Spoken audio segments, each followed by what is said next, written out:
سيدتي الجميلة، يومك سعيد. أهلا بيكي في يوميات البحث عن السيروتونين هرمون السعادة. لو أول مرة تشوفي قناتي، أنا اسمي شيماء، صيدلانية وسبت شغلي علشان أتفرغ لبيتي وأولادي. في كل مرة هستضيفكم في بيتي وهنناقش مع بعض موضوع طبي أو اجتماعي. أهلا بيكم في قناتي. أولئك أصحاب الجنة هم فيها خالدون. دايما بعتبر أول آية بسمعها لما باجي أظبط الراديو على إذاعة القرآن الكريم رسالة ليا من ربنا. ربنا يا رب يرزقني ويرزقكم الفردوس الأعلى، ويجعلنا يا رب من أهل الجنة إحنا وكل أحبابنا. بينهم. قبل ما أدخل في موضوع الفيديو، عايزة أفكركم ونفسي بقراءة سورة البقرة كل 3 أيام في بيوتكم. ربنا يبارك في بيوتكم ويطرد منها الشياطين. وتاني حاجة، عايزاكم دايما متفائلين زي ما سيدنا محمد عليه أفضل الصلاة والسلام أمرنا. مهما كانت الأحداث اللي حوالينا صعبة وشديدة جدا علينا، لكن الأحداث دي ربنا ليه حكمة فيها، والله غالب على أمره، وليميز الله الخبيث من الطيب. وأنا متأكدة إن في ناس كتيرة قوي بعد اللي بيحصل ده عملت وقفة مع نفسها وابتدت تغير من نفسها، علشان عارفين الآية القرآنية اللي ربنا بيقول لنا فيها: أنتم الأعلون إن كنتم مؤمنين. ودايما ربنا بيمهل الظالم حتى إذا أخذه لم يفلته، زي ما قال لنا سيدنا محمد عليه أفضل الصلاة والسلام، وزي ما ربنا قال في سورة الأنعام: فلما نسوا ما ذكروا به فتحنا عليهم أبواب كل شيء حتى إذا فرحوا بما أوتوا أخذناهم بغتة فإذا هم مبلسون. إن شاء الله النصر قادم وربنا قادر على الظالم. شوفوا فرعون وجنوده كانت نهايتهم الغرق بدون أي مجهود من سيدنا موسى، نهايتهم كانت الغرق. فتفائلوا بالخير، ربنا قادر على كل شيء، ولكن كل حاجة بميعاد، ونبتدي كل واحد يبتدي بنفسه. النهاردة هكلمكم في موضوع طبي يهم كل البنات والسيدات، لأن الغالبية العظمى من البنات والسيدات عندهم الظاهرة دي، وحتى الدكاترة بيسموا الظاهرة دي إنها feminine phenomena، يعني ظاهرة نسائية. وهو إن إحنا مع دخول الشتاء بنلاقي أطرافنا بتكون ساقعة جدا، بالذات القدمين. ممكن تكوني لابسة 3 شرابات صوف فوق بعض ومتغطية ببطانيتين، وتلاقي رجلك طول الليل مش بتنيمك، وحاسة إن هما حتتين تلج وسط ده كله. طيب الظاهرة دي اسمها إيه؟ هي اسمها رينولدز فينومينا. والسبب الرئيسي ليها إن إحنا لو جينا نتكلم بشكل بسيط جدا كده، هنقول إن الجسم البشري فيه أوعية دموية زي الخراطيم كده، خراطيم صغيرة واصلة لكل أطراف الجسم، بتمد أطراف الجسم بالدم اللي فيه أكسجين، المحمل بالأكسجين. وأوعية دموية تانية بترجع بالدم اللي مفهوش أكسجين عشان يرجع على الرئة وعلى القلب بعد ما ياخد الأكسجين ويضخه تاني لبقية الجسم. اللي بيحصل في رينودز فينومينا إن تدفق الدم للأطراف بيحصل إن الأوعية الدموية دي بتكون ضيقة. تخيلي كده لو عندك خرطوم مية ومسدود أو ضيق، هيعدي فيه المية؟ مش هتعدي. فاللي بيحصل إن الأطراف ما بيوصلهاش دم كافي، هيبتدي لونها يتغير، هتبقى لونها شاحب مثلا، أو إن يبتدي يظهر فيها نقط حمراء. وتلاقي الجلد مع فترة الشتاء بعد شهرين ولا حاجة، تلاقي الجلد بقى سميك ومنقط نقط حمراء. ومع دخول الصيف تاني هتلاقي طبقة الجلد دي كلها ابتدت تتقشر، لأنها فعلا ماتت. طبقة جلد سميكة ما كانش بيوصل لها دم كافي طول الشتاء، فبتموت بالتدريج. قسمنا بقى رينودز فينومينا لنوعين: البرايمري رينودز فينومينا والسكندري رينودز فينومينا. بشكل بسيط كده، البرايمري يعني أولي، ودوت نقدر نعمل عليه كنترول كويس جدا. أسبابه نقدر نحلها. أسبابه طبعا الرئيسية بتكون البرد، وتاني حاجة الستريس، إن احنا نكون موجودين في ضغط، يعني زي مثلًا في بنات كتير تكون مثلًا داخلة interview والّا حاجة تلاقي أطرافها بقت ساقعة جدًا، إيديها متلجة، أي حد يسلِّم عليها يلاقي إيديها عاملة زي حتة التلج.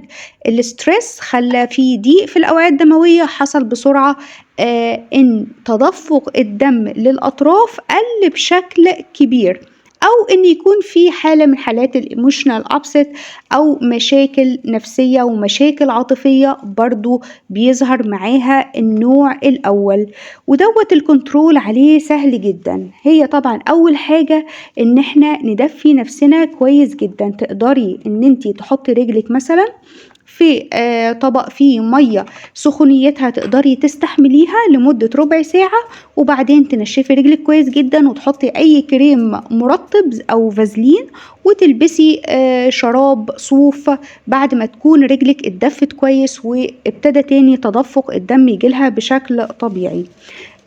أو إن إحنا نستخدم كمادات دافية على الأماكن الباردة في جسمنا لحد ما درجة حرارتها توصل للدرجة الطبيعية ويرجع تدفق الدم ليها تاني. أو إن إحنا كمان نمارس الرياضة. ممارسة الرياضة من أهم الحاجات اللي بتنشط الدورة الدموية للأطراف وبتقلل ظاهرة رينودز. من الحاجات اللي مبشرة كمان في النوع الأولي لرينودز إنه مع السن بيتحسن، يعني هو بيجي غالبا للمراهقات وللبنات في سن ال20، مع دخولهم ال30 وال40 بتبتدي الظاهرة دي تتحسن عندهم بنسبة كبيرة. في نوع تاني بقى من الرينودز اللي هو السكندري رينودز أو الثانوي، ودوت بيكون فيه برضو برودة في الأطراف، لكن بسبب مرض تاني موجود في الجسم، زي مثلا مرض الروماتويد، زي مرض الذئبة الحمراء، زي مرض التهاب الأوعية الدموية. الالتهاب الوعائي دوت بيكون برضو الأوعية الدموية الجدار بتاعها السمك بتاعه بيزيد، فبيقلل تدفق الدم للأطراف والأصابع سواء كان في القدمين أو الرجلين. وبرضو في مرض جلدي زي مرض تصلب الجلد، احنا بنسميه سكندري أو ثانوي لأنه بيكون سيمتوم أو عرض لمرض أساسي تاني موجود عند المريض. في الحالات الشديدة دي بقى احنا طبعا بنبقى محتاجين ان احنا لازم نروح لدكتور أوعية دموية علشان يبتدي يفحص المريض ويحدد إذا كان الرينودز دوت برايمري ولا سكندري، أولي ولا ثانوي، نتيجة وجود مرض تاني موجود في الجسم، وبيقرر ساعتها نوع العلاج المناسب. ومن أشهر الأدوية اللي بتتاخد، أنا مش هقدر أقول لكم أي اسم دواء تجاري علشان محدش يجري على الصيدلية ويروح يجيبه من غير ما يستشير الطبيب المختص، لأن الأدوية دي لها آثار جانبية وممكن ما تكونش مناسبة أبدا للمريض اللي هياخدها، زي مثلا أدوية الكالسيوم تشانل بلوكر. والأدوية دي بتأثر على ضغط الدم بشكل كبير جدا، فينفعش أي حد ياخدها، لازم تتاخد بجرعات مظبوطة. وكمان في طريقة تانية للعلاج إن هم بيعملوا انجكشن للبوتوكس، يعني بنعمل علاج موضعي للأطراف علشان نوسع الأوعية الدموية من غير ما نأثر على ضغط الدم، وده طبعا حاجة أفضل، بس طبعا الدكتور هو اللي بيحدد نوع العلاج. وفي كمان توبيكال نيتروجليسرينز، ودي حاجات كده بتدهن برضو بتعمل توسع في الأوعية الدموية علشان تحسن تدفق الدم للأماكن دي. وفي برضو أدوية اللي هي SSRI أو Selective Serotonin Reuptake Inhibitors، دي أدوية بتعلي السيروتونين في الدم.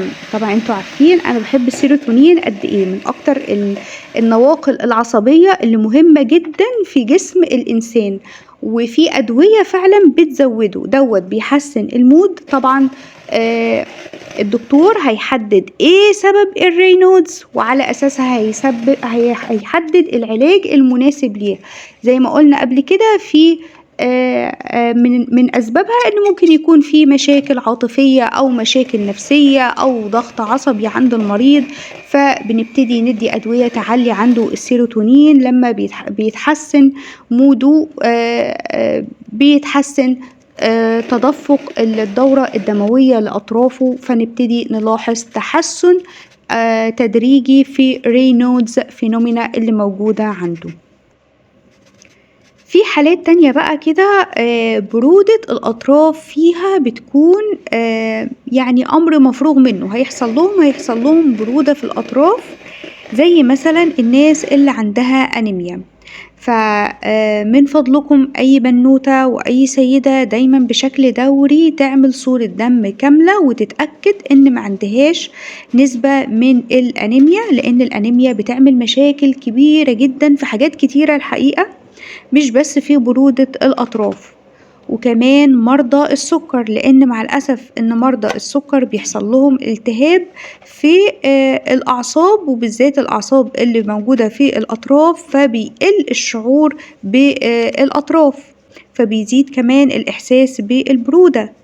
كمان الناس اللي عندهم مشاكل في الغدة الدرقية، لأن الغدة الدرقية من الحاجات اللي بتتحكم في درجة حرارة الجسم، فلازم نتأكد إن كل الحالات دي إحنا تمام فيها، مفيش أنيميا أو مفيش مرض سكر أو مفيش مشكلة في الغدة الدرقية.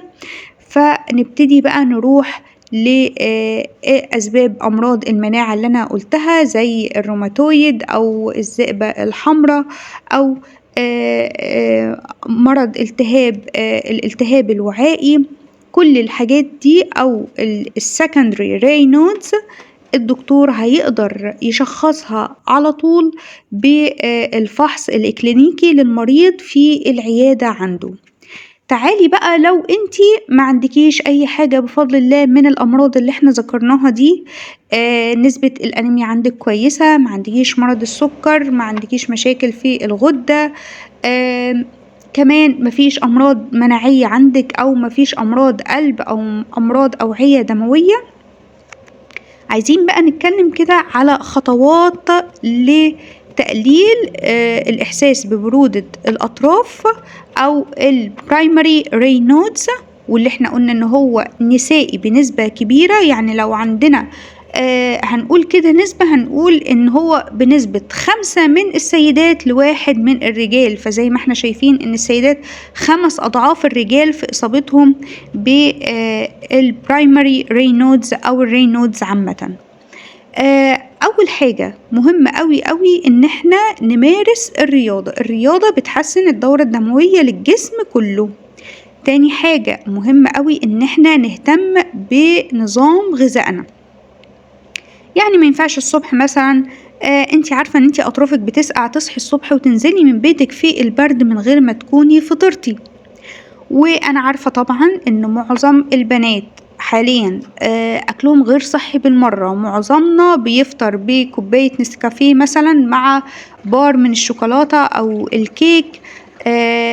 طبعا انا عايزه اقول لكم ان اساسا الكافيين كتره بيعمل فازو كونستريكشن، يعني بيضيق الاوعيه الدمويه، فانت بتاخدي مشروبات عماله تضيق في الاوعيه الدمويه، فهيقلل تدفق الدم اصلا للاطراف. فانت ما بتشربي النسكافيه كل شويه، كل ساعتين، كل 3 ساعات كوبايه نسكافيه في التانية، كوبايه نسكافيه في التانية، كافيين زياده.